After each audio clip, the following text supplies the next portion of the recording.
Just when I thought it was safe to come outside, the Ravens show up at home and do this.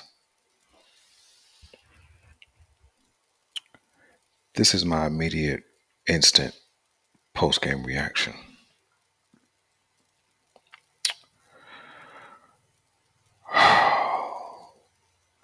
This was my biggest fear. From keys to victory to state of the Ravens, this was my biggest fear. This is the reason why I said the state of the Baltimore Ravens was critical. Because if we lose to Cleveland, we now lose the AFC North lead, and now we fall from the second seed down to as low as the sixth seed, pending Thursday's game.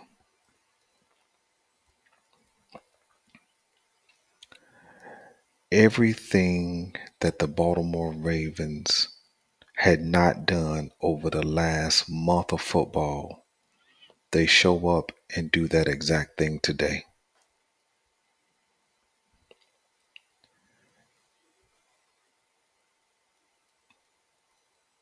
Injuries,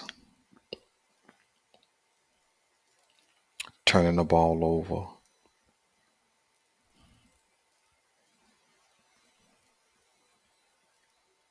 poor blocking, poor tackling, and this is what we get. This is what happens when you don't execute and put away a team when you're supposed to be. The Baltimore Ravens should have been up in that first half no less than 24-9. No less than that, not 17-9. But because of poor play calling and poor execution, they don't get the necessary points they need. They come into the second half, and for whatever the reason, they abandoned the run. For whatever the reason, they could not control the middle of the defensive field. They couldn't. And Njoku, Amari Cooper, and whoever else wanted to catch the ball in the middle of the field, they were able to. They could not set the edge and contain Deshaun Watson. They should have had at least, at a minimum, 6 sacks today. But they make contact with Deshaun Watson and he bounces off and makes a play. And here we are. Here we are. Yeah, we're 7-3. And yeah, we're still a decent team. But this was a huge step back. Huge step back. In fact, without the pick six by Kyle Hamilton, it doesn't even come down to that last field goal. Let's just be honest.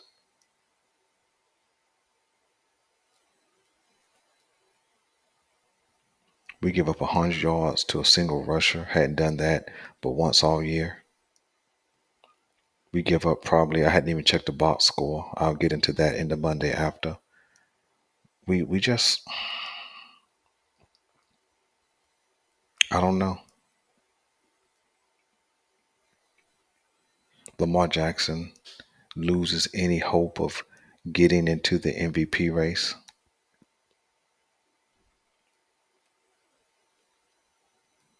And here we are, man. Here we are.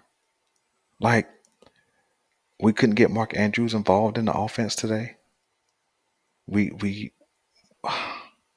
Rashad Bateman didn't show up. Nelson Aguilar, I don't even think he had a single catch. I mean, it was just bad all the way around. Then our left tackle goes down.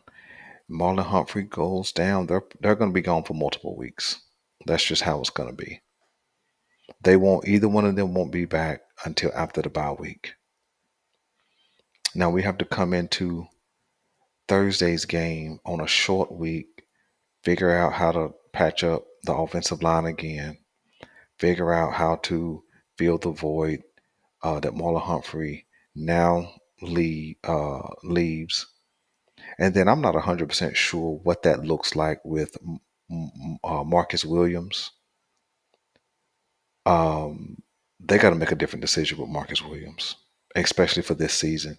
Every time he gets on the field and they try to do that three safety look with Williams and Stone and Hamilton, it does not work. Go back and check every other time where Marcus Williams gets on the field with Geno Stone. It doesn't work. Allow Geno Stone to occupy that free safety position. Allow Kyle Hamilton to do what he needs to do at the strong safety position, whether he plays back off the line or down in the box, and allow Arthur Millette to play the slot safety. Excuse me, the slot corner, which is where he has been playing all year long, mostly since he's been back. I don't understand the calls today. That was the bonus key to victory, that we had to make good coaching decisions, and we didn't. And we had poor coaching decisions, we had poor execution, and we end up looking like frauds again, man. I tried to share and express my concerns because I knew that there was nothing we were hiding from the Cleveland Browns other than Keaton Mitchell. And then we want to get cute with Keaton Mitchell instead of allowing what had been working to work.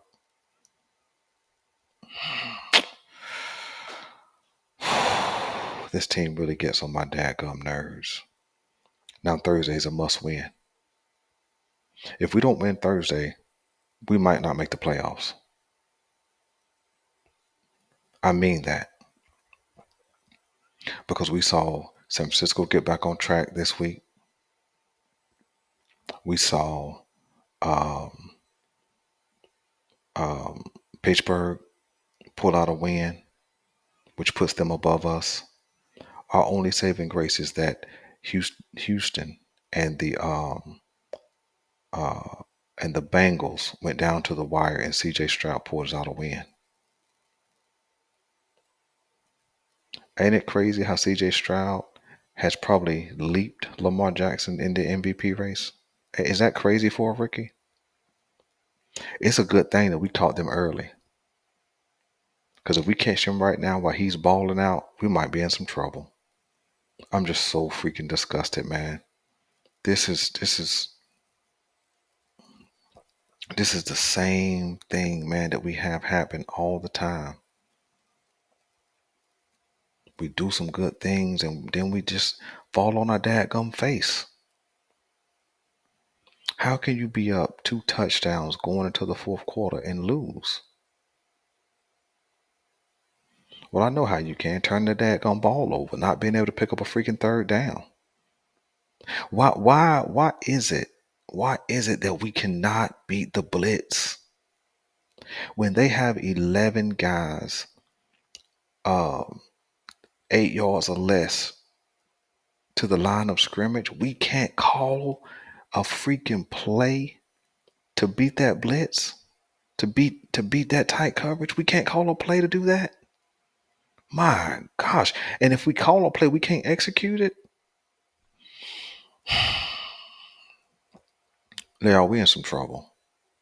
Thursday's a must win.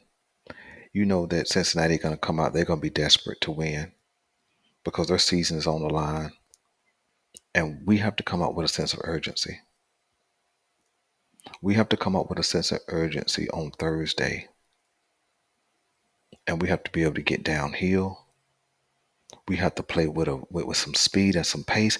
Why don't we ever freaking speed up the game, man? Why don't we have this same slow, methodical approach? Let's go huddle. Let's walk to the line. Yeah, you get to the line of scrimmage with more time, but you ain't speed up the game. My goodness, we just do dumb stuff, man. It's the same dumb stuff, poor execution, penalties, and just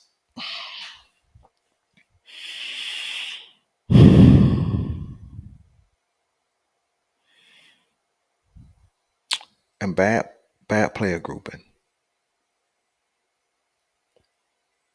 it's I don't know.